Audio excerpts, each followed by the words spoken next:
एक सुबह बादशाह अकबर दरबार में आए तो उनके चेहरे पर गंभीरता थी। सब दरबारी शांत हो गए। अकबर ने ऐलान किया, जो कोई भी मेरे 7 सवालों का जवाब देगा उसे मैं अपनी खास सुनहरी मोहर इनाम में दूंगा। सभी दरबारी चौंके। बीरबल ने मुस्कुराकर पूछा, जहांपनाह 7 सवाल? अकबर बोले, हाँ बीरबल, लेकिन ये आम सवाल नहीं हैं। ये सवाल दिल, दिमाग और नियत को परखेंगे। अध्याय 1, 7 सवालों की चुनौती। अकबर ने सबके सामने एक सुनहरे बॉक्स में से एक एक करके कागज निकाले और पढ़े। एक ऐसा क्या है जो जितना बढ़ता है उतना ही छोटा लगता है? 2 राजा का सबसे बड़ा शत्रु कौन होता है जब वह खुद नहीं जानता? 3 सच्चाई और झूठ एक ही समय पर कहाँ रहते हैं? 4 ऐसी कौन सी चीज है जो दिखाई नहीं देती पर सबको चलाती है? 5 अगर एक गरीब आदमी दिन में 4 बार राजा बने तो क्या होगा? 6 क्या कोई बिना बोले बोल सकता है? 7 अगर बीरबल न होता तो इस दरबार में क्या होता? पूरे दरबार में सन्नाटा था। अध्याय 2, दरबारियों की कोशिश। दरबारी एक एक कर सवालों के जवाब देने लगे। पहला दरबारी बोला, पहले सवाल का जवाब है उम्र। दूसरा बोला, राजा का सबसे बड़ा शत्रु उसकी पत्नी हो सकती है। तीसरे ने मजाक में कहा, सच्चाई और झूठ दरबार में रहते हैं। अकबर नाराज हो गए। यह मजाक नहीं है, यह मेरी सोच की परीक्षा है। जिसका उत्तर मेरे दिल को छू जाएगा वही विजेता होगा। अध्याय 3, बीरबल की तैयारी। बीरबल ने कहा, जहांपनाह, मुझे 3 दिन दीजिए। मैं 7 सवालों के जवाब ढूंढकर लाऊंगा, तर्क के साथ। अकबर मान गए। बीरबल अगले 3 दिन दिल्ली के कोनों कोनों में घूमता रहा, मजदूरों से मिला, साधु से मिला, बच्चों से बातें की। अध्याय 4, जवाबों का दिन। तीसरे दिन बीरबल दरबार में लौटा। उसके हाथ में एक थैली थी जिसमें 7 अलग अलग वस्तुएं थीं। अकबर बोले, तो बीरबल तैयार हो? बीरबल मुस्कराया, जहांपनाह, सवाल जवाब मांगते हैं पर कभी कभी कहानी में उत्तर छिपा होता है। और वह हर सवाल के साथ एक वस्तु निकालने लगा। सवाल 1, ऐसा क्या है जो जितना बढ़ता है उतना ही छोटा लगता है? बीरबल ने एक छोटा रेत घड़ी, सैंड क्लॉक, निकाली। समय। यह जितना बीतता है हमें उतना ही कम लगता है। पूरा दिन निकल जाता है और लगता है कुछ हुआ ही नहीं। अकबर मुस्कराए। सवाल 2, राजा का सबसे बड़ा शत्रु कौन होता है जब वह खुद नहीं जानता? बीरबल ने एक आईना निकाला। राजा का अहंकार यह तब तक नहीं दिखता जब तक वह खुद को नहीं देखता। राजा खुद ही अपना सबसे बड़ा शत्रु बन सकता है। अकबर थोड़ा गंभीर हुए। सवाल 3, सच्चाई और झूठ एक ही समय पर कहाँ रहते हैं? बीरबल ने एक मुहरबंद पत्र निकाला। किसी गवाही में, किसी कहानी में जब तक उसकी पुष्टि न हो वह सच भी हो सकता है, झूठ भी। यानी किस्सा ही वह जगह है जहां सच और झूठ एक साथ रहते हैं। अकबर सिर हिलाने लगे। सवाल 4, ऐसी कौन सी चीज है जो दिखाई नहीं देती पर सबको चलाती है? बीरबल ने हवा से हिलती एक पंखुड़ी दिखाई। सोच। नजर नहीं आती पर हर इंसान को, हर साम्राज्य को चलाती है। सोच ही शक्ति है। दरबारियों की आंखें खुली रह गईं। सवाल 5, अगर एक गरीब आदमी दिन में 4 बार राजा बने तो क्या होगा? बीरबल हंसा और एक ताश का पत्ता निकाला। राजा वह ताश खेलेगा। पूरा दरबार हंसी से गूंज उठा। अकबर भी मुस्कराए। सवाल 6, क्या कोई बिना बोले बोल सकता है? बीरबल ने एक चित्र दिखाया। एक माँ अपने बच्चे को दुलार कर रही थी। भावनाएं बिना बोले बहुत कुछ कह जाती हैं। अकबर की आंखें नम हो गईं। सवाल 7, अगर बीरबल न होता तो इस दरबार में क्या होता? बीरबल ने चुपचाप एक खाली गद्दी सामने रख दी। जहां पनाह सिर्फ एक खालीपन, चुप्पी और शायद वो हंसी जो आज है वो न होती। अध्याय 5, सुनहरी मोहर और साजिश का पर्दाफाश। अकबर ने बीरबल को सुनहरी मोहर सौंप दी और सबने तालियां बजाईं। लेकिन तभी एक दरबारी अचानक खड़ा हुआ। नाम था हाफिज खां। ये सब नाटक है। बीरबल ने पहले ही आपसे जवाब पूछ लिए होंगे। बीरबल ने अकबर से अनुमति मांगी और कहा, जहां पनाह, क्या मैं एक सवाल हाफिज खां से पूछ सकता हूं? अकबर बोले, पूछो। बीरबल ने पूछा, अगर किसी को दूसरों की सफलता से जलन हो तो वह क्या कहलाता है? हाफिज खां चुप रहा। अकबर बोले, हाफिज खां, तुम्हारी ईर्ष्या ही तुम्हारा जवाब है। उसे दरबार से निकाल दिया गया। उपसंहार। उस दिन के बाद अकबर ने बीरबल को सात मंत्र की उपाधि दी, जिसका अर्थ था जो हर सवाल को उत्तर नहीं, समझ से सुलझाए। बीरबल की कहानी अब दिल्ली के नुक्कड़ों, चाय की दुकानों और बच्चों की किताबों तक में गूंजने लगी। लोग कहते हैं, जहां सवाल हों उलझे हुए, वहां बीरबल उत्तर नहीं, समझ लेकर आता है। समाप्त। दिल्ली की फिजाओं में ठंडक घुली हुई थी। दरबार लगा था, लेकिन उस दिन कुछ अजीब सा सन्नाटा था। अकबर बादशाह की आंखें बेचैनी से दरवाजे की ओर टिक गई थीं। बीरबल पिछले 4 दिन से लापता थे। सभी दरबारी चिंतित थे, पर सबसे ज्यादा बेचैनी अकबर को थी। तभी एक सिपाही दौड़ता हुआ आया। जहां पनाह, एक अजनबी दरबार के बाहर खड़ा है और दावा करता है कि वही असली अकबर बादशाह है। दरबार में हलचल मच गई।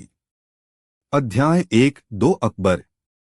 सैनिकों ने दरबार में एक और अकबर को लाकर खड़ा किया। उसका चेहरा हूबहू बादशाह से मिलता था, चाल, चालाकी, आवाज, सब कुछ। दोनों बादशाह आमने सामने खड़े थे। पहला बोला, मैं ही असली अकबर हूं। बीरबल को किसी ने गायब करवाया ताकि मैं यह साबित न कर सकूं। दूसरा बोला, यह झूठा है, कोई भेषधारी है। बीरबल ही मेरी पहचान कर सकते हैं। सभी दरबारी चकरा गए। कौन असली, कौन नकली? अध्याय 2, बीरबल की वापसी। तीसरे दिन आधी रात को बीरबल महल के पिछले दरवाजे से चुपचाप अंदर आए। उनका चेहरा थका हुआ था, पर आंखों में वही पुरानी चमक थी। वह सीधे बादशाह की बैठक में पहुंचे, जहां दोनों अकबर पहले से मौजूद थे। बीरबल ने दोनों को देखा और मुस्कराए। तो अब खेल शुरू होता है। अध्याय 3, बीरबल की पहली परीक्षा, नजर का नक्शा। बीरबल दोनों अकबर को पास लाए और एक दर्पण रखवाया। फिर बोले, अकबर बादशाह अपने बालों में एक खास तेल लगाते हैं, जिसकी खुशबू खास फारसी गुलाब की होती है। आइए देखें किसके बालों से वही खुशबू आती है। नकली अकबर थोड़ी दूर खिसक गया। बीरबल मुस्कराए। 1 अंक असली अकबर को मिला। अध्याय 4, दरबारी पे हंसी का इम्तिहान। बीरबल ने मनसबदार रहीम को बुलाया, जो अकबर के मजाक का सबसे पसंदीदा शिकार था। उन्होंने रहीम को कान में कुछ कहा। रहीम ने नकली अकबर को देखकर जोर से कहा, अरे बादशाह सलामत, क्या आपने फिर वही पुरानी जुराबें पहन ली जिनसे दरबार 2 दिन बदबू मारता रहा? असली अकबर हंस पड़े। नकली अकबर गुस्से से तमतमा गया। दूसरा अंक असली को। अध्याय 5, एक सवाल जो दिल से जुड़ा था। बीरबल ने दोनों से एक ही सवाल पूछा, अगर राज्य के खजाने से सिर्फ एक व्यक्ति को बचाया जा सकता हो, एक भिखारी या एक सैनिक, तो आप किसे चुनेंगे? नकली अकबर बोला, सैनिक, क्योंकि वह राज्य की रक्षा करता है। असली अकबर बोले, भिखारी, क्योंकि सैनिक राज्य की रक्षा करता है, पर राजा का धर्म सबसे कमजोर को बचाना होता है। बीरबल ने सिर झुकाया। तीसरा अंक भी असली को। अध्याय 6, नकली बादशाह की साजिश का पर्दाफाश। बीरबल ने अचानक एक सैनिक को इशारा किया। उसने नकली अकबर की पगड़ी खींच ली। अंदर एक नकली सिर का नकाब था। सारी दरबार की आंखें फटी रह गईं। वह असल में नवाब फहीम खान था, जो अफगानिस्तान की सीमा से दिल्ली का तख्त हड़पना चाहता था। बीरबल बोले, मैं फहीम खान के पत्रों को 3 दिन से पकड़ने की कोशिश कर रहा था, और जब मुझे पता चला कि वह नकली अकबर बनकर दरबार में घुसना चाहता है, तो मैंने खुद को गायब कर लिया ताकि जाल बिछा सकूं। अध्याय 7, बीरबल का न्याय। अकबर ने हंसते हुए कहा, बीरबल, तुमने फिर साबित कर दिया कि अकबर से ज्यादा जरूरी बीरबल है। फहीम खान को आजीवन कारावास में भेज दिया गया, और बीरबल को दिया गया एक नया खिताब, दरबार का दीपक, क्योंकि अंधकार में सिर्फ वही सच्चाई दिखा सकते हैं। उपसंहार। उस घटना के बाद अकबर ने एक फरमान जारी किया। कोई भी भेषधारी अकबर तो बन सकता है, पर बीरबल की पहचान हर सच्चे अकबर को होती है। दिल्ली के गलियों में बच्चे खेलने लगे, असली या नकली खेल, जहां एक बच्चा अकबर बनता और दूसरा बीरबल, और वे सच्चाई की परीक्षा लेते। अंतिम वाक्य। और इस तरह बीरबल ने न केवल एक नकली अकबर को बेनकाब किया, बल्कि एक बार फिर दिखा दिया कि अकल, ईमानदारी और समझ की तलवार कभी कुंद नहीं होती। समाप्त।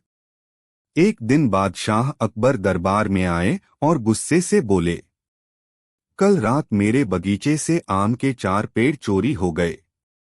क्या मेरा महल भी अब सुरक्षित नहीं? सब दरबारी सन्न। सिपाही सर झुकाए खड़े थे। लेकिन बीरबल मुस्कराए। जहां पनाह, चोर बहुत चालाक रहा होगा। क्या कुछ सुराग मिले? अकबर बोले, न कोई सुराग, न कोई गवाही।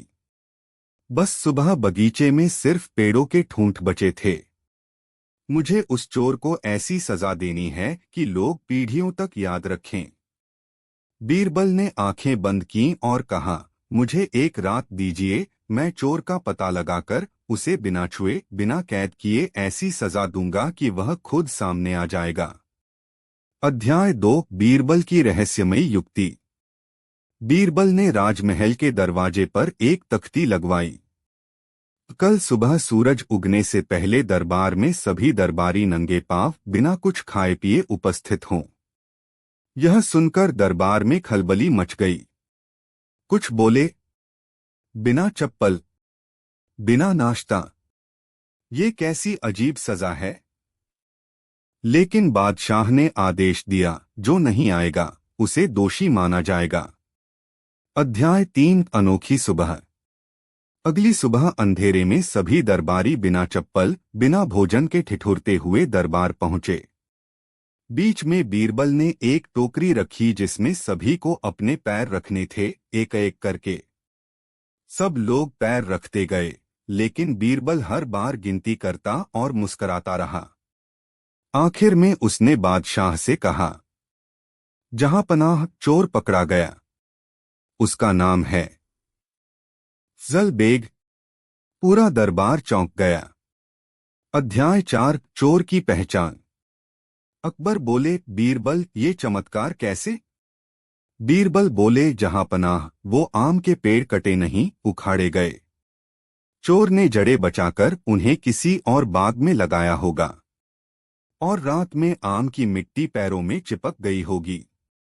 मैंने उसी मिट्टी की पहचान की और देखा कि सिर्फ अफजल बेग के पैरों में वैसी ही मिट्टी थी। अफजल बेग का पता हुआ खड़ा था, सिर झुकाए। अध्याय 5, अदृश्य सजा। अकबर बोले, इस गद्दार को कालकोठरी में डाल दो। बीरबल धीरे से बोले, जहां पनाह, क्या मैं इसे अदृश्य सजा दे सकता हूं? अकबर बोले, क्या मतलब? बीरबल बोले, इसका चेहरा नहीं बदलेगा, इसकी जगह नहीं बदलेगी, लेकिन इसकी इज्जत खत्म कर दूंगा। और उन्होंने एक फरमान लिखवाया। फजल बेग को दरबार में हाजिर रहना होगा, लेकिन हर सभा में उसकी कुर्सी 1 इंच नीची रहेगी। हर बार उसका नाम सबसे अंत में लिया जाएगा। वह दरबारी रहेगा, पर अदृश्य। अंतिम अध्याय, अदृश्य से बड़ा डर। कुछ ही दिनों में फजल बेग दरबार में बैठता, लेकिन कोई उसे नहीं पूछता। उसकी कुर्सी छोटी, नाम सबसे बाद में। धीरे धीरे वह खुद शर्म से दरबार छोड़ गया। अकबर मुस्कराए। बीरबल, तुमने बिना कोड़े, बिना कैद, ऐसा न्याय दिया जो सबसे गहरी सजा है। बीरबल बोले, जहां पनाह, कभी कभी सबसे बड़ी सजा वो होती है जो दिखाई नहीं देती, बस महसूस होती है। समाप्त। एक दिन अकबर बादशाह ने दरबार में एक अजीब ऐलान किया। आज से दरबार में कोई हंसेगा नहीं। जो हंसेगा उसे जुर्माना देना पड़ेगा, 100 सोने की अशर्फिया। पूरा दरबार सन्न रह गया। इतने सालों में पहली बार अकबर ने हंसी पर बैन लगाया था। बीरबल मुस्कराए, पर बोले कुछ नहीं। अध्याय 2, बिना हंसी का दरबार। अगले कुछ दिनों तक दरबार का माहौल बिल्कुल सुस्त हो गया। जहां पहले बीरबल के मजाकों पर जोरदार ठहाके लगते थे, वहां अब बस खांसी और खामोशी की आवाजें थीं। बीरबल चुपचाप सब देख रहे थे। एक दिन उन्होंने अकबर से कहा, जहां पनाह, मैं आपको एक अनोखा तमाशा दिखाना चाहता हूं। क्या दरबार खुले में लग सकता है? अकबर ने इजाजत दी। अध्याय 3, बीरबल का तमाशा। अगले दिन बीरबल ने खुले मैदान में दरबार लगाया। उन्होंने एक ऊंट को रंग बिरंगे कपड़ों में सजाकर उसके मुंह पर बड़ी सी मूछें चिपका दीं। उसकी पीठ पर एक बंदर को बिठाया जो बीरबल की टोपी पहनकर हाथ में पंखा हिला रहा था। ऊंट धीरे धीरे दरबार में आया और जैसे ही अकबर के सामने झुका, उसने जोर से घू की आवाज निकाली। सारी जनता हंसी रोकते रोकते तड़प उठी। पर जुर्माने का डर था। अकबर ने होंठ दबाए हुए पूछा, बीरबल, ये मजाक है? बीरबल बोले, नहीं जहां पनाह, यह हंसाने वाला ऊंट है। जो इसे देखकर नहीं हंसेगा, उसे मैं 100 अशर्फिया दूंगा। अध्याय 4, दरबार में हंसी का विस्फोट। अकबर ने कहा, ठीक है, मैं नहीं हंसता। ऊंट ने अकबर के सामने आकर एक छोटी सी घंटी बजाई जो उसकी पूंछ में बंधी थी। तभी बंदर ने पंखा फेंककर अकबर की पगड़ी उड़ा दी, जो सीधा एक तोते के पिंजरे में जा गिरी। तोता बोला, मियां मिट्ठू बादशाह बन गए। पूरा दरबार ठहाकों से गूंज उठा। यहां तक कि अकबर भी हंसते हंसते लोटपोट हो गए। अध्याय 5, हंसी की कीमत।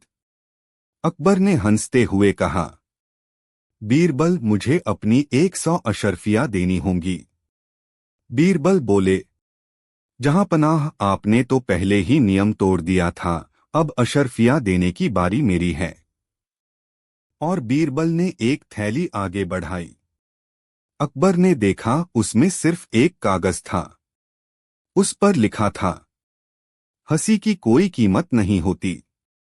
अगर आप हंस पाए तो ये सबसे बड़ा इनाम है। अकबर ने बीरबल को गले लगा लिया और कहा, आज से दरबार में हंसी पर कोई पाबंदी नहीं। उपसंहार। उस दिन के बाद दरबार में फिर से वही रौनक लौट आई। बीरबल ने साबित कर दिया कि कभी कभी सबसे गंभीर फैसलों को भी हल्के फुल्के अंदाज से तोड़ा जा सकता है, और हंसी इंसान की सबसे बड़ी दौलत होती है। समाप्त। दिल्ली का दरबार अपने न्याय, बुद्धिमत्ता और चुटीले फैसलों के लिए प्रसिद्ध था। और इस दरबार का सबसे चमकता सितारा था बीरबल। उसकी चतुराई और हाजिर जवाबी के किस्से दूर देशों तक पहुंचते थे। लेकिन इस बार जो चुनौती आई वह न तो सामान्य थी न ही कोई मामूली अपराध।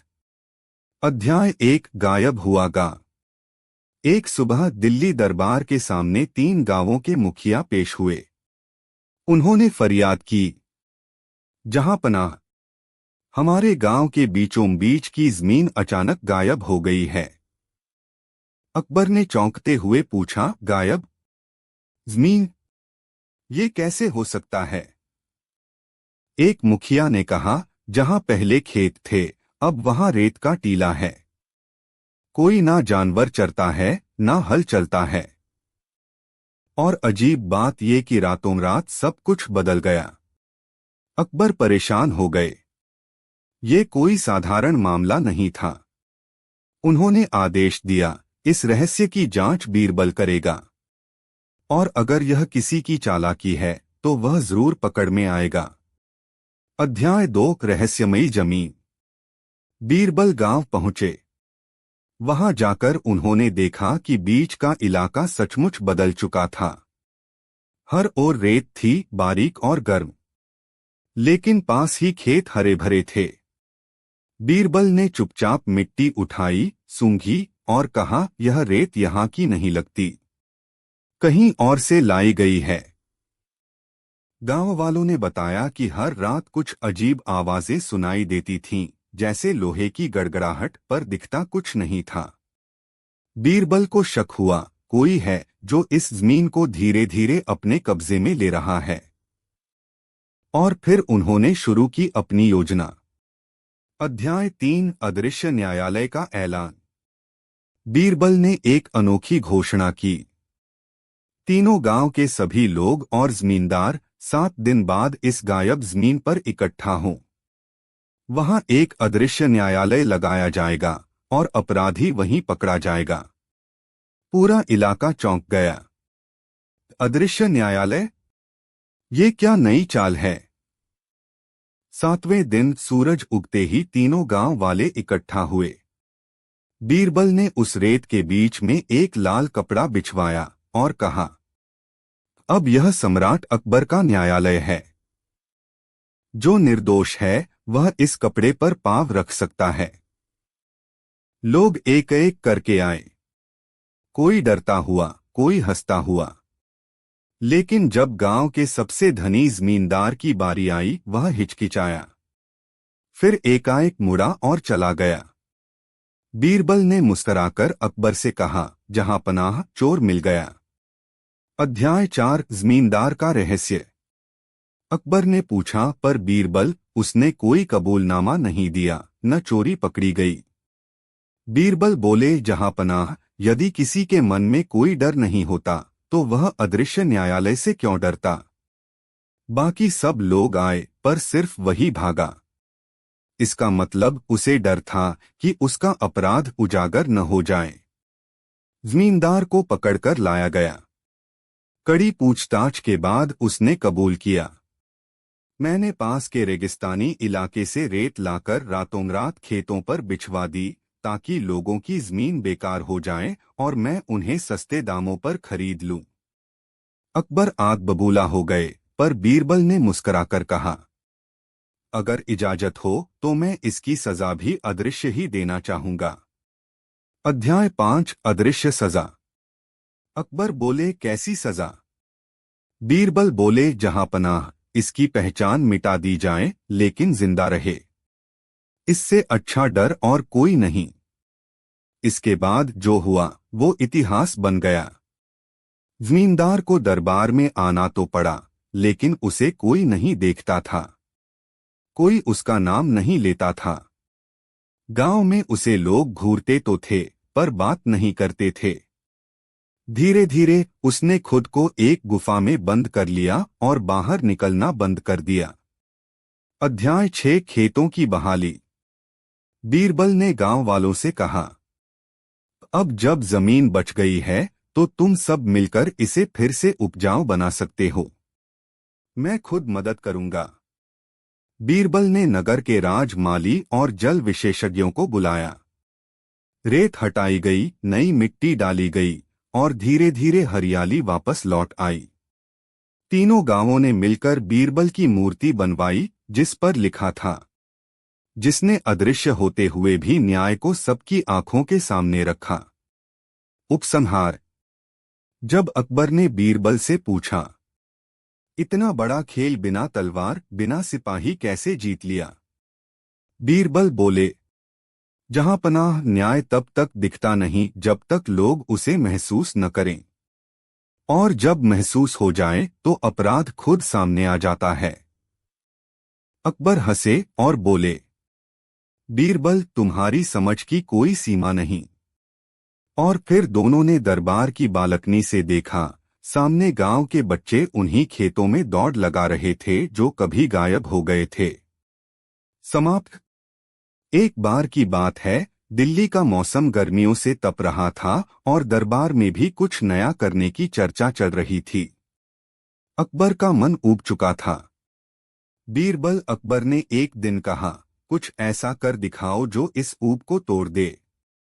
मेरी आंखों को कुछ नया दिखे, मेरे कानों को कुछ अनसुना सुनाई दे। बीरबल मुस्कराए, उन्हें पता था, ये इशारा एक नई चुनौती का न्योता है। अध्याय 1, बंद संदूक और रहस्य। उसी शाम को एक बूढ़ा आदमी दरबार में हांफता हुआ आया। उसके हाथ में लोहे का एक भारी संदूक था, जिस पर 3 ताले जड़े हुए थे। जहां पनाह वह कांपती आवाज में बोला, ये संदूक मेरे दादा के ज़माने का है। उनकी वसीयत थी कि इसे उस इंसान के सामने खोला जाए जो सच और झूठ में फर्क करना जानता हो, और वो सिर्फ बीरबल हैं। बीरबल ने संदूक को गौर से देखा। 3 ताले थे, हर एक पर अलग नक्काशी। एक पर सूरज, दूसरे पर हाथी और तीसरे पर एक तराजू की आकृति बनी थी। अकबर बोले, बीरबल, अब ये मामला तुम्हारे हवाले है। हमें बताओ, क्या है इन तालों में? अध्याय 2, 3 ताले 3 सवाल। बीरबल ने 3 दिन का समय मांगा। उन्होंने संदूक को अपने घर ले जाकर तीनों ताले अलग अलग तरीके से देखे। सूरज वाला ताला धूप में तपाने पर गर्म हो जाता था, लेकिन ठंडा होने पर खुद ब खुद खुलने लगता था। हाथी वाला ताला लोहे से बना था, पर किसी साधारण चाबी से नहीं खुलता था। तराजू वाला ताला नजर से तो सामान्य था, पर उस पर कुछ लिखा था, एक रहस्यमय पहेली। तोलो उस चीज को जो दिखे नहीं, फिर ही मिलेगा तुम्हें असली कुंजी। बीरबल मुस्कराए। उन्होंने कहा, इस कहानी में सच को तौलने का इशारा है, और ये ताले सिर्फ धातु नहीं, चरित्र की परीक्षा हैं। अध्याय 3, पहला ताला, सूरज। बीरबल ने दरबार में सूरज वाले ताले को लाया। उन्होंने उसे तपती धूप में रखा और कहा, यह ताला सिर्फ तब खुलता है जब सहनशक्ति हो। जैसे सच्चाई को सहना पड़ता है, वैसे ही यह ताला गर्म होकर खुलता है। धीरे धीरे ताला खुद से ढीला हुआ और खुल गया। सभी लोग आश्चर्य में पड़ गए। अकबर बोले, ये तो अद्भुत है। अध्याय 4, दूसरा ताला, हाथी। बीरबल बोले, हाथी ताकत का प्रतीक है। ये ताला उसी से खुलेगा जो ताकत के साथ संयम भी रखता हो। उन्होंने दरबार में एक प्रतियोगिता रखी। तीनों दरबारियों को बुलाया गया, एक बलवान सैनिक, एक विद्वान ब्राह्मण और एक साधारण किसान। हर किसी को एक नकली चाबी दी गई। सैनिक ने जोर लगाया, ब्राह्मण ने मंत्र पढ़े, लेकिन ताला नहीं खुला। तब किसान आया। उसने चाबी लगाने से पहले ताले को धीरे धीरे थपकाया और फिर धीरे धीरे घुमाया। ताला खुल गया। बीरबल बोले, सिर्फ ताकत नहीं, संवेदनशीलता भी चाहिए। यही है दूसरे ताले का उत्तर। अध्याय 5, तीसरा ताला, तराजू। अब आया सबसे कठिन ताला, तराजू वाला। बीरबल ने सबको पहेली पढ़कर सुनाई, तोलो उस चीज को जो दिखे नहीं। अकबर बोले, ये तो समझ से परे हैं। बीरबल ने तब दरबार में 3 व्यक्तियों को बुलाया, एक व्यापारी, एक साधु और एक चोर जो हाल ही में पकड़ा गया था, और उनसे सवाल पूछा, अगर किसी ने तुमसे विश्वास मांगा हो तो तुम क्या दोगे? व्यापारी बोला, मैं तो उसे दस्तावेज बनवा कर देता ताकि बाद में कोई शक न रहे। साधु बोला, मैं तो सब भगवान पर छोड़ देता। चोर बोला, मैं कभी किसी पर विश्वास नहीं करता क्योंकि लोग झूठ बोलते हैं। बीरबल मुस्कराए और चुपचाप साधु को एक पुर्जा थमाया। उसमें असली कुंजी की दिशा छुपी थी। तराजू वाला ताला तभी खुला जब साधु ने वह कुंजी एकदम नरमी से घुमाई। यही तो है विश्वास, जो दिखता नहीं पर सबसे भारी होता है। अध्याय 6। संदूक खुला। पर तीनों ताले खुलते ही संदूक की ढक्कन खुली, लेकिन अंदर कुछ खास नहीं था, बस एक छोटा सा आईना और एक पत्र। पत्र में लिखा था, जो ये संदूक खोल सका वो सच को पहचानने के काबिल है। आईने में तुम अपनी ही तस्वीर देखोगे, क्योंकि सच्चा इंसान वही होता है जो खुद को पहचानता है। अकबर खुद चकित रह गए। बीरबल ने धीरे से कहा, जहां पनाह, इस संदूक का खजाना कोई सोना या हीरा नहीं था, ये परीक्षा थी इंसान की सोच की, संयम की और विश्वास की। सच्चा धन यहीं छिपा है। अध्याय 7। न्याय की पुनर्परिभाषा। अकबर ने बीरबल को गले लगाते हुए कहा, तुमने दरबार को फिर से ये सिखा दिया कि हर रहस्य की कुंजी सिर्फ अक्ल में नहीं, आत्मा की गहराई में होती है। उस दिन से दरबार में तीनों ताले लटका दिए गए, एक स्मृति के रूप में। और नीचे लिखा गया, धूप से तपो, संयम से खोलो और विश्वास से जियो, यही है बीरबल का रास्ता। उपसंहार। इस किस्से के बाद बीरबल की बुद्धिमत्ता के चर्चे दूर दूर तक फैले। कहा गया, अगर 3 ताले भी लगे हों तो बीरबल का दिमाग ही है असली चाबी। और अकबर ने मुस्कराकर कहा, बीरबल को समझना आसान नहीं, पर जिस दिन समझ जाओगे जिंदगी आसान हो जाएगी। समाप्त। एक बार की बात है, सम्राट अकबर की आंखों में नींद गायब हो गई थी। रात भर करवटें बदलते थे, सोचते थे, चिंतित रहते थे। दरबार में भी उनके चेहरे पर थकान, माथे पर चिंता की लकीरें और बातों में चिड़चिड़ापन साफ झलकने लगा था। बीरबल ने ये सब देखा और एक दिन धीरे से पूछा, जहांपनाह, क्या आपके सिर पर कोई नया बोझ है? अकबर बोले, बीरबल, मेरे सिर पर सिर्फ एक नहीं, 100 चिंताएं हैं। बीरबल मुस्कराया और बोला, तो फिर इस बार आपकी 100 चिंताओं का इलाज मैं एक ही कहानी में करूंगा। अध्याय 1। 100 चिंताओं की गिनती। बीरबल ने एक पर्चा बादशाह को थमाया और कहा, जहांपनाह, आज से हर सुबह आप उस पर्चे में एक एक करके अपनी चिंताओं की गिनती लिखें। अकबर ने पहली सुबह लिखा, 1. पड़ोसी राज्य का खतरा। 2. राजकोष की कमी। 3. सेनापति का असंतोष। 4. दरबारियों की चालें। 5. बारिश न होने की चिंता। और इसी तरह हर दिन वो नई नई चिंताएं जोड़ते गए। जब संख्या 100 पहुंची, बीरबल दरबार में आया और बोला, अब आपकी चिंता की फहरिस्त पूरी है, अब मेरी बारी। अध्याय 2। अद्भुत आमंत्रण। बीरबल ने सम्राट को एक आमंत्रण पत्र दिया। एक विशेष सभा में आमंत्रित हैं सम्राट अकबर। विषय, आपकी 100 चिंताएं। अकबर चौंक गए। सभा? किस बात की सभा? बीरबल बोला, जहांपनाह, ये सभा खास है, इसमें वे सभी उपस्थित होंगे जिनकी वजह से आपकी चिंता है। अकबर ने सोचा, चलो देखें क्या तमाशा है। अध्याय 3। 100 चेहरों वाली सभा। दरबार के मुख्य प्रांगण में बीरबल ने एक बड़ा सा पर्दा लगाया। पर्दे के पीछे कुछ हलचल थी। फिर बीरबल ने कहा, अब जहांपनाह की पहली चिंता पेश हो, और पर्दे के पीछे से निकला एक आदमी। उसके हाथ में कटोरी थी और माथे पर राजकोष लिखा था। वह बोला, जहां पनाह, मैं आपकी सबसे बड़ी चिंता हूं, पर आपने मुझे खाली नहीं किया। आपकी खुद की सोच ने मुझे खाली मान लिया। अकबर मुस्कराए। एक अजीब बात थी इस सभा में। हर चिंता अब इंसानी रूप में थी। फिर निकली दूसरी, पड़ोसी राज्य का राजा। उसने कहा, जहां पनाह, मैं तो अपनी प्रजा के टैक्स में उलझा हूं।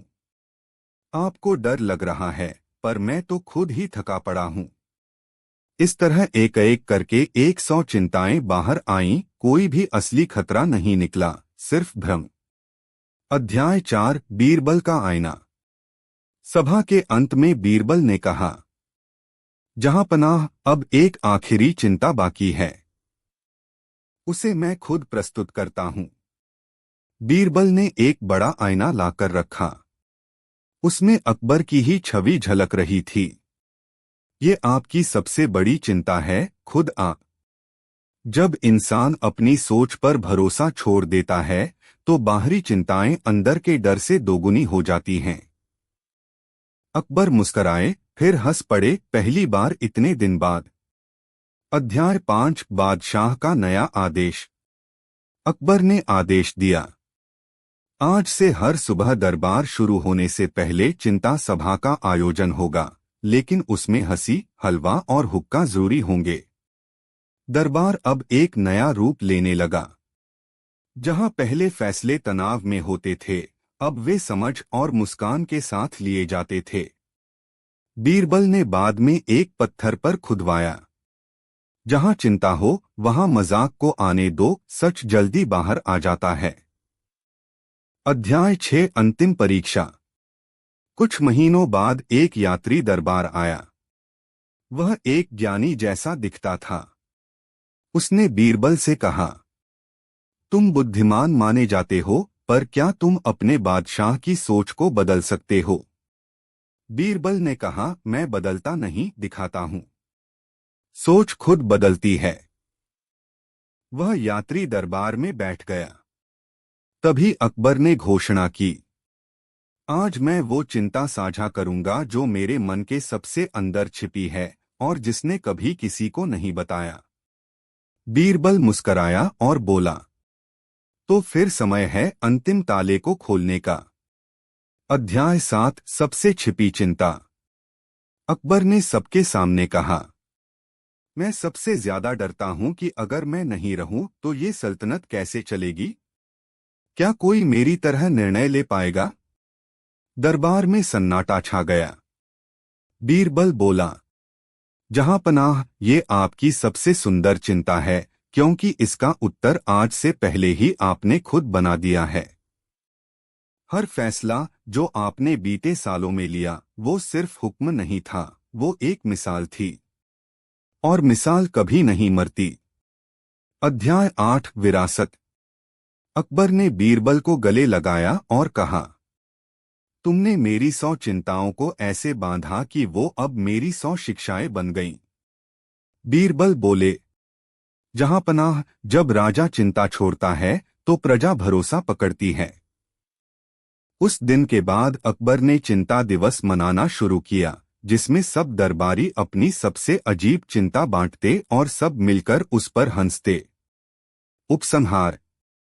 कहा जाता है, जब अकबर बूढ़े हुए, उन्होंने अपनी आत्मकथा में एक अध्याय लिखा, नाम था मेरी 100 चिंताएं और एक बीरबल। और आखिरी पंक्ति थी, अगर बीरबल न होता तो मैं बादशाह नहीं, बस एक चिंतित इंसान होता। समाप्त। दिल्ली का दरबार हमेशा चर्चा में रहता था। वहां के फैसले, वहां की कहानियां और सबसे बढ़कर बीरबल की चालाकी।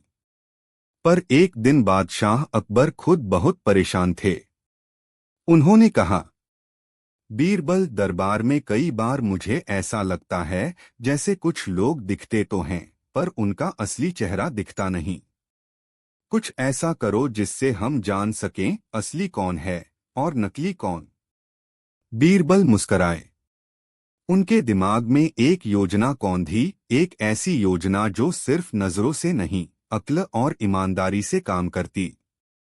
अध्याय एक अनोखा प्रतियोगिता पत्र। अगले ही दिन बीरबल ने दरबार में घोषणा की। दरबार में एक विशेष प्रतियोगिता होगी। जो चीज दिखाई नहीं देती उसे पकड़कर लाने वाले को मिलेगा खास इनाम। दरबारी चकरा गए। जो दिखता नहीं उसे कैसे लाएं? क्या ये बीरबल का कोई मजाक है? पर बीरबल गंभीर थे। उन्होंने कहा, तुम सबके पास 7 दिन हैं। जो भी उस चीज को पकड़कर लाएगा जो दिखाई नहीं देती, वह दरबार का सबसे समझदार घोषित होगा। अध्याय 2 अजबगजब कोशिशें। 7 दिन तक पूरे शहर में अजीब नजारे थे। एक दरबारी बोतल में हवा भरकर लाया और बोला, ये देखिए बीरबल जी, ये हवा है, दिखाई नहीं देती लेकिन पकड़ ली। दूसरा दरबारी एक खाली डिब्बा लाया और बोला, ये डर है मेरे अंदर का, देखिए इसमें बंद है। एक संत तक आए, बोले, मैं मौन को पकड़कर लाया हूं, अब बोल नहीं सकता। बीरबल सबकी बात सुनते रहे, मुस्कराते रहे, लेकिन कुछ बोले नहीं। अध्याय 3 एक गुमनाम लड़का। प्रतियोगिता के आखिरी दिन एक गरीब लड़का आया। उसके कपड़े फटे हुए थे, आंखों में सच्चाई थी। उसने सिर्फ एक पर्चा दिया, उस पर लिखा था, मैं विश्वास को पकड़कर लाया हूं। अकबर ने पूछा, कहाँ है विश्वास? लड़का बोला, आपके बीरबल जी ने कहा था कि जो दिखाई नहीं देता उसे पकड़कर लाओ। मैंने अपने पिता की आंखों में देखा जब मैंने कहा कि मैं दरबार जा रहा हूं। उन्होंने मुझ पर विश्वास किया बिना किसी सबूत के। मैं उसी भरोसे को यहां लेकर आया हूं। वो दिखता नहीं पर महसूस होता है। पूरा दरबार एकदम शांत हो गया। अध्याय 4 बीरबल की सच्ची परीक्षा। अकबर ने बीरबल से पूछा, क्या यही सही उत्तर है? बीरबल बोले, जहां पनाह, हम सबने हवा, डर, मौन जैसी चीजें देखी, पर यह लड़का वह चीज लेकर आया है जो हर रिश्ते की नींव है, विश्वास। जो न आंख से दिखता है, न छूने से मिलता है, पर उसकी कमी हो तो पूरी दुनिया सूनी लगती है। बीरबल ने लड़के को पुरस्कार देने का प्रस्ताव रखा। अध्याय 5 असली दरबार कौन सा? अकबर ने उस दिन एक नई परंपरा शुरू की। अब हर महीने दरबार में अदृश्य दिन मनाया जाएगा, जिसमें हम उन चीजों पर बात करेंगे जो दिखाई नहीं देती पर सबसे जरूरी होती हैं, जैसे ईमानदारी, भरोसा, दया और माफी। दरबार अब पहले से ज्यादा न्यायप्रिय, गहरा और समझदार बन गया। उपसंहार। उस लड़के को बीरबल ने अपने पास रख लिया, उसे सिखाया, पढ़ाया और धीरे धीरे वह लड़का बीरबल का सहायक बन गया। लोग कहते हैं वह लड़का बड़ा होकर छोटा बीरबल कहलाया। और बीरबल ने एक बार कहा था, जो चीजें दिखाई नहीं देती वही इंसान को सबसे ज्यादा बनाती हैं। समाप्त। दिल्ली के शाही दरबार में अकबर और बीरबल की जोड़ी ऐसी थी जैसे चांद और उसकी रोशनी। हर एक सुबह दरबार में या तो कोई विवाद आता या कोई उलझा हुआ मामला, और हर बार बीरबल की चतुराई से सुलझ भी जाता। लेकिन उस साल सर्दियां कुछ ज्यादा सख्त थीं। और साथ ही एक ऐसा मामला सामने आया जिसने पूरे दरबार को हिला दिया। अध्याय 1 राजा की अंगूठी और बेचारा माली। एक सुबह अकबर ने अपने हाथ में लगी खास हीरेजड़ी अंगूठी उतारी और अपने महल के बाग में घूमने चले गए। घूमते घूमते अंगूठी गिर गई और दोपहर तक किसी को इसका पता ही नहीं चला। शाम को माली फूलों को पानी दे रहा था, तभी उसकी नजर जमीन पर कुछ चमकती चीज पर पड़ी, वही अंगूठी। वह डरते डरते अंगूठी लेकर दरबार में पहुंचा। जहां पनाह, ये आपकी अंगूठी मिली थी बाग में। लेकिन तभी महल का सेनापति चिल्लाया, झूठा है ये माली। ये चोरी करके भागने वाला था, इसे तो पकड़ो। माली कांपने लगा। अकबर गुस्से से बोले, बीरबल, अब बताओ इस माली को इनाम मिले या सजा। अध्याय 2 बीरबल की पहली परत। बीरबल ने एक पर्चा निकाला जिस पर लिखा था, सच तक पहुंचने के लिए 13 परतें उतारनी पड़ेंगी। अकबर चौंके, बोले, क्या मतलब? बीरबल बोले, मैं इस मामले की जांच 13 तरीकों से करूंगा, हर परत एक शक या सच खोलेगी। अध्याय 3 पहली परत डर। बीरबल ने माली को अकेले में बुलाया और पूछा, क्या तुम डर गए थे अंगूठी देखकर? माली बोला, बहुत डर गया था हुजूर। सोच रहा था कहीं मुझे चोर न समझ लें। बीरबल मुस्कराया, डर चोरों में नहीं होता, डर सिर्फ ईमानदारों में होता है। अध्याय 4 दूसरी परत लालच। अब बीरबल ने माली की झोपड़ी की तलाशी ली, कोई सोना, जेवर, पैसा नहीं मिला। फिर बीरबल ने सेनापति की कोठी की तलाशी ली, वहां एक बेशकीमती विदेशी अंगूठी मिली जो पिछले महीने गायब हुई थी। बीरबल ने पहली चाल चल दी। अध्याय 5 तीसरी परत गवाह। बीरबल ने बाग के 3 और माली बुलाए। उनमें से एक ने कहा, हुजूर, हमने माली भाई को देखा था जब वो झुका और अंगूठी उठाई, उसने किसी को देखा नहीं था, बस सीधे दरबार भागा। गवाह की गवाही साफ थी, पर बीरबल जानता था, चोर सिर्फ चुराता नहीं, गवाही भी खरीदता है। अध्याय 6 चौथी परत ईमान। अब बीरबल ने एक जादुई तरीका अपनाया। उसने दोनों माली और सेनापति को एक एक कटोरी पानी दी और कहा, जिसका पानी पहले सूख जाएगा वही झूठा निकलेगा।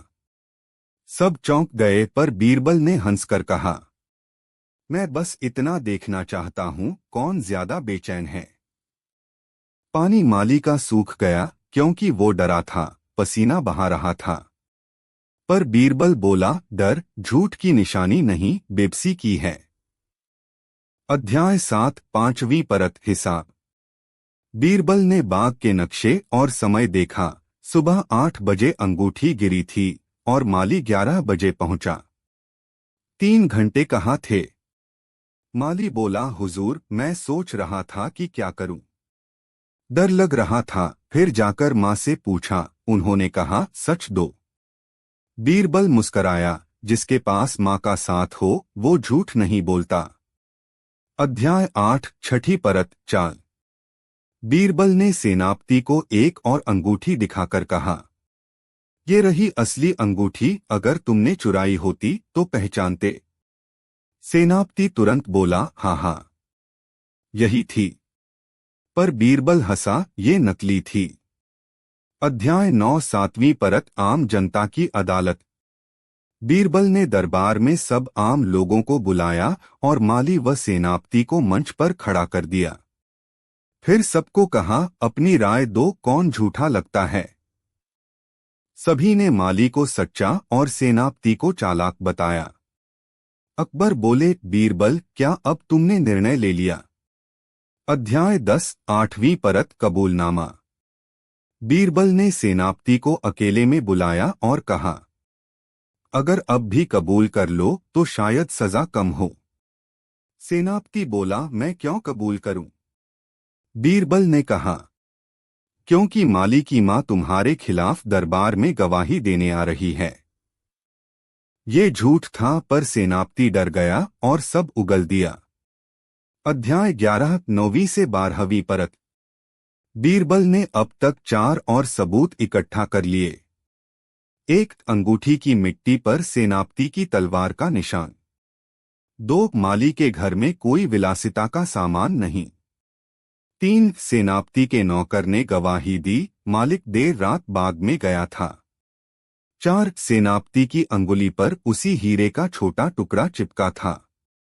अब अकबर के सामने सारी परतें खुल चुकी थीं। अध्याय 13 अंतिम परत न्याय।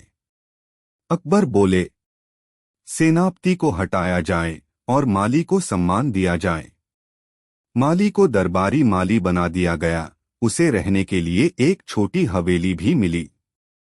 और बीरबल ने अकबर को वो पर्चा वापस दिया। 13 परतें खुल गईं जहांपनाह, अब न्याय साफ है। उपसंहार। अगले साल उस माली ने अपने बेटे का नाम रखा बीरबल प्रसाद, और रोज सुबह उस बाग में फूलों के साथ साथ वो अपनी माँ को भी पानी देता था, क्योंकि बीरबल ने उस दिन साबित किया था, न्याय जल्दी नहीं होता, पर जब होता है तो गूंजता है। समाप्त। अकबर का राज्य जितना विशाल था उतना ही विचित्र भी। रोज दरबार में कोई न कोई समस्या लेकर आता, पर एक दिन एक ऐसा गांव आया जिसने अकबर को भी चकरा दिया। एक गांव जहां की सारी गायें अचानक बोलना बंद कर गईं। ना रंभाना, ना मुंह चलाना, ना दूध देना। गांव वालों का दावा था, हमारी गायें गूंगी हो गई हैं। अकबर बोले, गायें तो जानवर हैं, वो तो वैसे भी नहीं बोलती। पर गांव वालों ने कहा, हुजूर, पहले वो हमसे हाव भाव में बातें करती थीं, अब एकदम चुप हैं।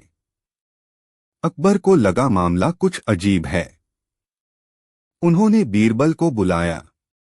अध्याय 1, गूंगी गायों का गांव। गांव का नाम था धुंधपुर। यहाँ के लोग गायों को परिवार जैसा मानते थे। रोज सुबह गायें दरवाजे पर खड़ी होकर रंभा करती थीं, दूध देती थीं, बच्चों को चाटती थीं, खेत तक जाती थीं।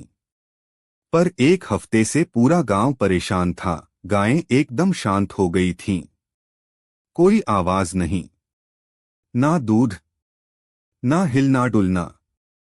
सब समझ रहे थे, जरूर किसी बुरी आत्मा ने गांव को शाप दिया है। अध्याय 2, बीरबल की चुप चहलकदमी। बीरबल गांव पहुंचे। उन्होंने सबसे पहले गांव की 5 गायों को देखा। सब जमीन पर बैठी थीं, सिर झुकाए, आंखें सूनी। बीरबल ने चुपचाप देखा, एक भी मक्खी नहीं भगा रही थी गायें। वो समझ गए मामला गंभीर है, पर शैतानी नहीं, समझदारी का मामला है। उन्होंने गांव वालों से कुछ नहीं पूछा, बस 3 बातें बोली। 1, गायों को अकेले छोड़ दो। 2, मैं 2 रात यहीं गांव में रहूंगा। 3, तीसरी सुबह गाय बोलेंगी। गांव वाले चौंके पर मान गए। अध्याय 3, चुपके से खोजबीन। पहली रात बीरबल एक पुराने पेड़ के पीछे छुपकर बैठ गए और देखा। गांव के पीछे वाली गली से 2 आदमी हर रात आते थे। गायों को कोई नीला सा धुआं सूंघाते और चले जाते। सुबह गायें फिर चुप। बीरबल समझ गए, ये कोई साजिश है। अध्याय 4, मूर्ख मुखिया का मनमानी करा। गांव का मुखिया था दल्लू खांटी, बहुत घमंडी और लालची। बीरबल ने उससे कहा, तुम्हारे गांव में कुछ गड़बड़ है। दल्लू बोला, हुजूर, गायों को नाटक करना सिखा दिया है किसी ने, ताकि हम अकबर से मुआवजा ले सकें। बीरबल समझ गए, ये मुखिया भी मिला हुआ है उन 2 रात के आदमियों से। अध्याय 5, गायों का न्याय। तीसरे दिन बीरबल ने दरबार लगाया, वही गांव में। सब गायें लाई गईं। बीरबल ने सबके सामने घोषणा की, आज गायें बोलेंगी, लेकिन इंसानों की जुबान में। सब चौंके। तभी बीरबल ने उन 2 आदमियों को पकड़वाया जो रात में गायों को अफीम के धुएं से बेहोश करते थे।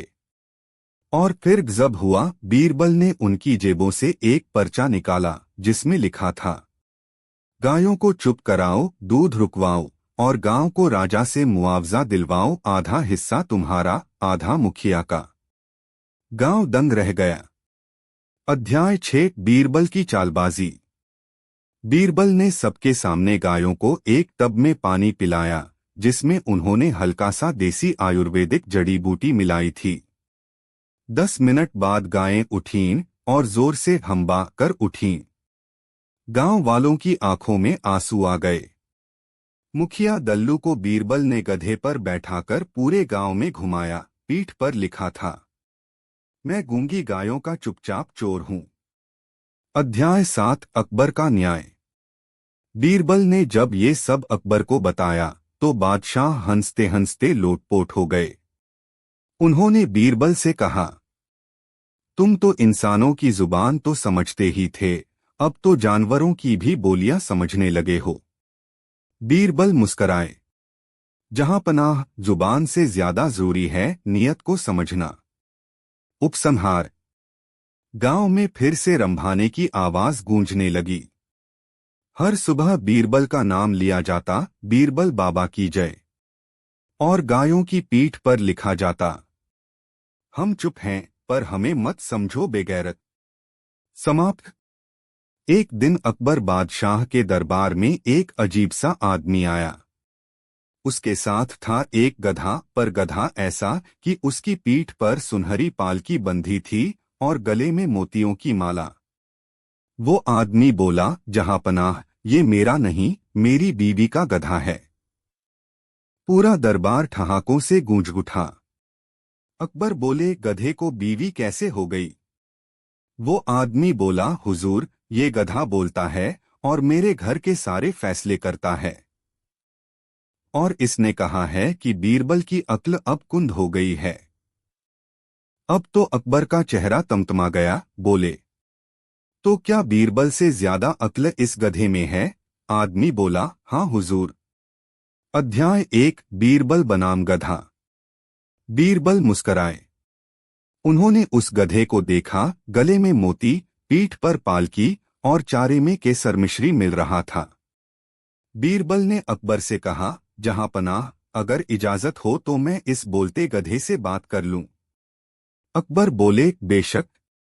बीरबल धीरे धीरे गधे के पास गए, उसके कान में कुछ फुसफुसाया और फिर सबको चौंकाते हुए बोले, ये गधा असल में दरबारी रहस्य जानता है, पर चुप है। सब दरबारी चौंक गए। अध्याय 2, दरबार की गूंगी साजिश। बीरबल बोले, जहां पनाह, इस गधे को किसी ने चुपचाप इस्तेमाल किया है। इसको ऐसी चीजें सिखाई गई हैं जो गधे नहीं जानते।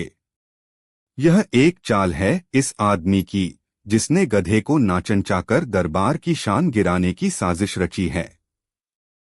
अब तो अकबर गंभीर हो गए। क्या ये सच है? बीरबल बोले, अगर मैं साबित कर दूं कि गधा बोलता नहीं बल्कि इस आदमी की अंगुली के इशारों पर काम करता है तो। अकबर बोले, तो फिर इसका नाम राजगद्दी का मजाक उड़ाने वाला रख दूंगा। अध्याय 3, बीरबल की चालबाजी। बीरबल ने एक योजना बनाई। रात को गधे को अपने महल में रखा और उसके लिए 3 रंग के चारे रखवाए। 1 पीला हल्दी मिला, 2 लाल मिर्च मिला, 3 हरा पुदीना और मीठा मिला। गधा हमेशा हरा चारा खाता। बीरबल ने देखा, हर बार जब वो लाल चारे के पास जाता, आदमी अपनी अंगुली से इशारा करता। बीरबल मुस्कराए। अब मामला साफ था। अध्याय 4, दरबार में खुला पोल। अगली सुबह दरबार लगा। बीरबल बोले, जहां पनाह, गधा बोलता नहीं, ये आदमी उसकी हर हरकत को संकेत देता है। जैसे ही गधा हरा चारा खाएगा, ये आदमी अंगूठा दिखाता है, मतलब सही। लाल चारा खाते ही उंगली दिखाकर डराता है और पीला चारा खाने पर कान खींचता है। इसी से गधा समझदारी की एक्टिंग करता है। अकबर बोले, ये तो धोखा है। अध्याय 5, बीरबल की आखिरी चाल। बीरबल ने कहा, अब मैं इस गधे से पूछूंगा, अकबर ज्यादा अक्लमंद है या ये आदमी? फिर उसने लाल चारा आगे किया। गधा मुंह आगे बढ़ाता, तभी आदमी ने उंगली से इशारा किया। गधा रुक गया। बीरबल ने उस आदमी की उंगली पकड़ ली। जहां पनाह, ये रहा गधे की बोलती जुबान, इसकी उंगली। पूरा दरबार जोर से हंस पड़ा। उपसंहार।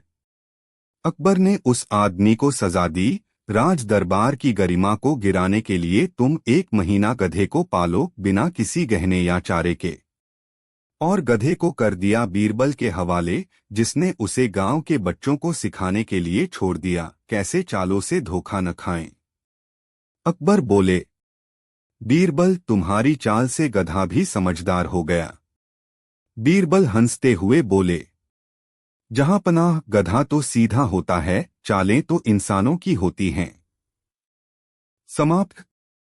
एक दिन दरबार में एक विद्वान पंडित आया।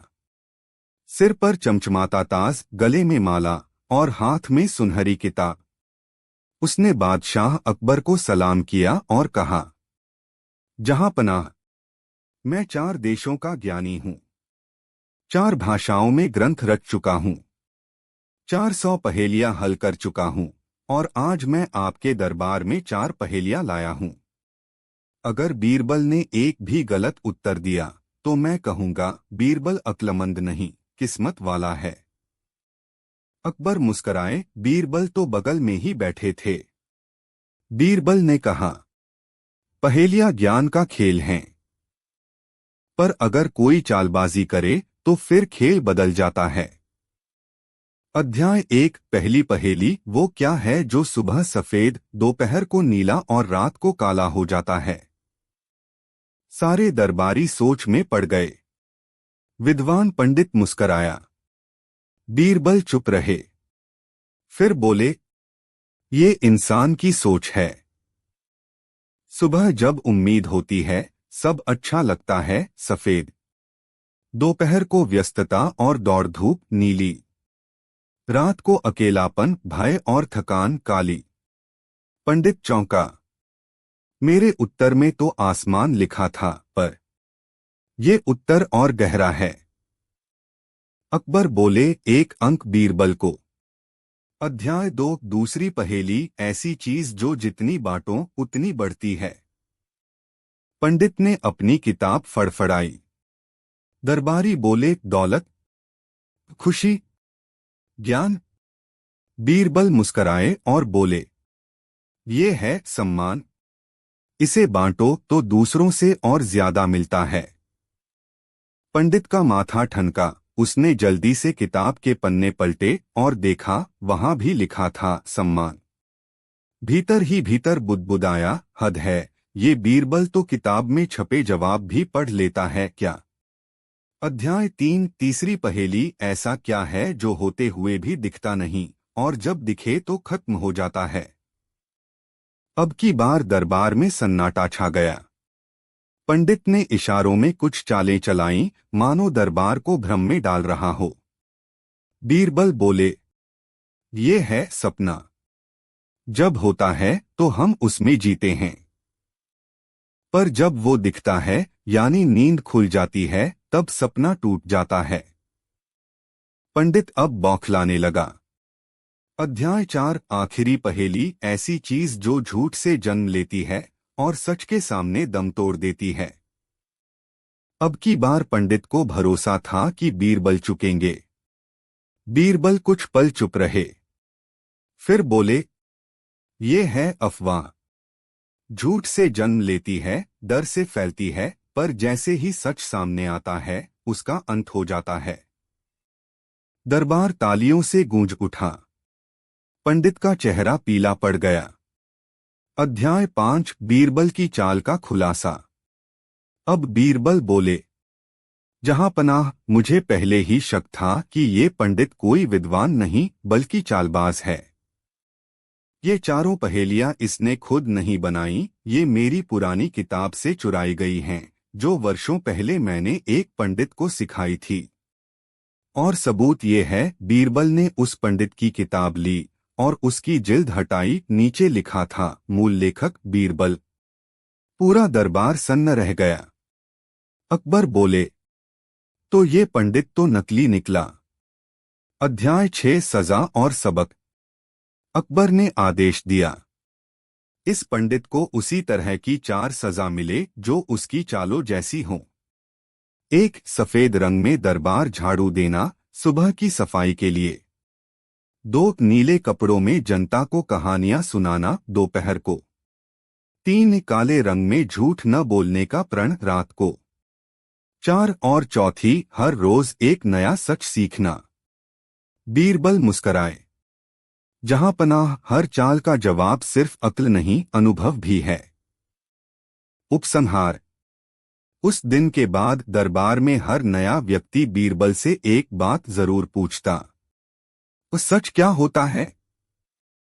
और बीरबल मुस्कराकर कहते, जिसे समझने में समय लगे पर मानते ही शांति मिल जाए। समाप्त। और वो वाक्य, बेटा, कभी नाग देवता की मूर्ति को देखकर सिर मत झुकाना, तू उनकी औलाद है। बीरबल ने उस रात अपनी मां की पुरानी डिबिया खोली। उसमें एक लिपटा हुआ पत्र मिला। यदि यह पत्र तू पढ़ रहा है तो तुझे तेरी सच्चाई जान लेनी चाहिए। पत्र में लिखा था, तेरे जन्म से पहले मैं तक्षक वन के राजा नागेंद्र की शरण में गई थी। तू उसी वन के एक चमत्कारी रक्षक की संतान है। तेरे पिता एक अर्धनाग थे और नागमणि की रक्षा का भार तुझ पर सौंपा गया है। बीरबल के पैरों तले जमीन खिसक गई। तो क्या मेरी बुद्धि, मेरी शक्ति सब उसी रक्त की देन है? अगली सुबह बीरबल ने अकेले नागशिला के पास जाकर ध्यान लगाया। शिला की आंखों से रोशनी निकलने लगी। तभी जमीन कांपी और नागशिला बीच से दो हिस्सों में टूट गई। उसके नीचे एक सोने की पेटी निकली जिसके ऊपर नागों की आकृति उभरी थी। बीरबल ने जैसे ही हाथ रखा, एक झटका सा लगा और उसकी आंखें एक पल के लिए चमक उठीं। पेटी खुली। अंदर चमक रही थी नागमणि, नीली, पारदर्शी, और उसके भीतर जैसे कोई जिंदा ऊर्जा बह रही थी। लेकिन तभी पीछे से एक तेज आवाज आई, उस नागमणि को हाथ मत लगाना, बीरबल। बीरबल पलटा। वहां खड़ा था एक और बीरबल। कौन है यह दूसरा बीरबल? क्या यह कोई भ्रम है या किसी और रहस्य का द्वार? क्या नागमणि की रक्षा के लिए बीरबल को खुद से ही युद्ध करना होगा? बीरबल बनाम बीरबल, नागमणि की परीक्षा, भाग 5 इंच। पिछले भाग में बीरबल को अपनी अर्धनाग उत्पत्ति का रहस्य पता चला। नागशिला टूटी और उसमें छुपी नागमणि प्रकट हुई। लेकिन तभी सामने प्रकट हुआ दूसरा बीरबल। वह दूसरा बीरबल हूबहू वैसा ही था, वही आंखें, वही चाल, वही मुस्कान। असली बीरबल ने पूछा, तू कौन है? दूसरा बीरबल बोला, मैं हूं वो जो तुम हो सकते थे अगर तुमने अपने नागवंश को स्वीकार किया होता।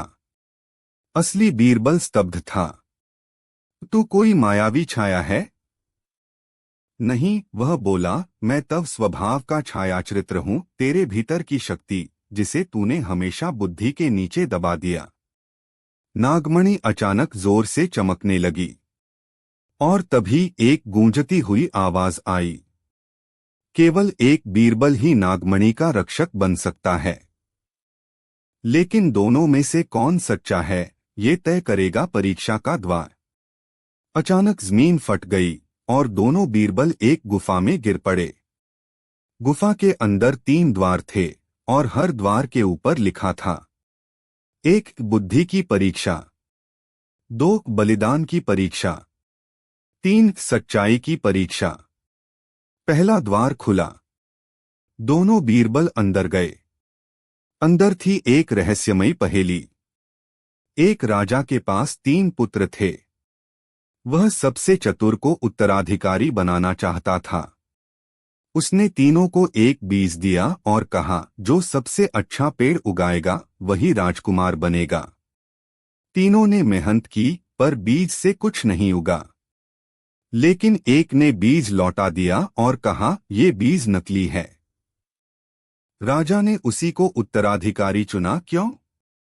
पहले बीरबल ने जवाब दिया, क्योंकि उसने हार मान ली। दूसरे बीरबल ने कहा, क्योंकि उसने सच कहा। दूसरा द्वार खुल गया। अब बलिदान की परीक्षा थी। सामने एक सांप का फन निकला और बोला, तुम में से जो नागमणि का रक्षक बनना चाहता है उसे अपनी सबसे प्रिय चीज छोड़नी होगी। असली बीरबल चुप रहा, फिर कहा, मैं अकबर दरबार अपनी पहचान, अपना नाम छोड़ने को तैयार हूं। दूसरा बीरबल मुस्कुराया, मैं अपने सारे ज्ञान को छोड़ने को तैयार हूं। तीसरा द्वार अब चमकने लगा। सच्चाई की परीक्षा। यहां कोई सवाल नहीं था, बस एक शीशा रखा था। बिना बोले दोनों बीरबल उसमें झांके, और शीशे में दोनों में से केवल एक की परछाई दिखी, असली बीरबल की। दूसरा बीरबल अब धुएं में बदल रहा था। उसने कहा, अब तू जान गया, तेरी सबसे बड़ी शक्ति तेरी सच्चाई थी, न बुद्धि न बल। और वो अंत में बोला, लेकिन नागमणि अब तेरी नहीं, उसे कोई और ले गया है। बीरबल चौंक उठा, कौन? कौन ले गया नागमणि? क्या बीरबल ने अपनी सबसे बड़ी शक्ति खो दी है? और क्या अब राजमहल पर कोई नया संकट आने वाला है? नागमणि की चोरी और शहंशाह की कसम, भाग 6, अंतिम भाग। बीरबल गुफा से बाहर भागा, पर नागमणि वहां नहीं थी। जमीन पर एक पदचिन्ह दिखाई दे रहा था, जो सीधे महल की ओर जाता था। बीरबल को अचानक याद आया, हरिदत्त, जिसे नागशिला की रक्षा के बहाने एक कोठरी में बंद किया गया था। पर अब वो कोठरी खाली थी। महल में हड़कंप मच गया। अकबर ने गुस्से में कहा, अगर नागमणि वापस नहीं मिली तो हम सब उसके श्राप का शिकार होंगे। बीरबल चुप था, लेकिन उसकी आंखों में फिर वही चमक लौट आई थी। महाराज, ये लड़ाई अब तलवारों से नहीं, बुद्धि से लड़ी जाएगी। रात का समय। महल के तालाब के पास एक लालटेन टिमटिमा रही थी। बीरबल ने वहां एक जाल बिछाया। वो जानता था, हरिदत्त अब शक्तिशाली नहीं, मगर लालची अब भी है। और जैसा सोचा वैसा हुआ। हरिदत्त चुपके से नागमणि लेकर आया, और जैसे ही उसने लालटेन की रोशनी में कदम रखा, चारों तरफ से सैनिकों ने घेर लिया। हरिदत्त हंसा, क्या करोगे नागमणि लेकर? ये अब मेरे रक्त को पहचान चुकी है। बीरबल बोला, पर तू सच्चा रक्षक नहीं। नागमणि तुझसे नहीं, सच्चाई से जुड़ी है।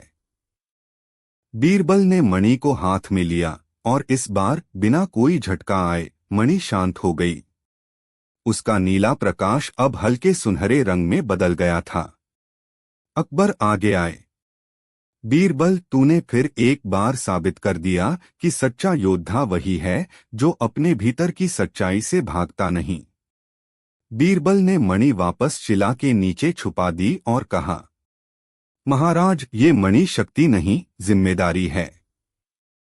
इसे वही संभाल सकता है जो कभी इसे पाने की लालसा न रखे। अकबर ने कसम खाई, जब तक सूरज चांद रहेंगे नागमणि को कभी लालच की नजर से नहीं देखा जाएगा। सीख। सच्ची बुद्धिमानी सिर्फ पहेलियां सुलझाने में नहीं, बल्कि अपनी सच्चाई स्वीकारने में होती है। शक्ति कभी बाहरी नहीं होती, वो हमारे अंदर की नीयत में छुपी होती है।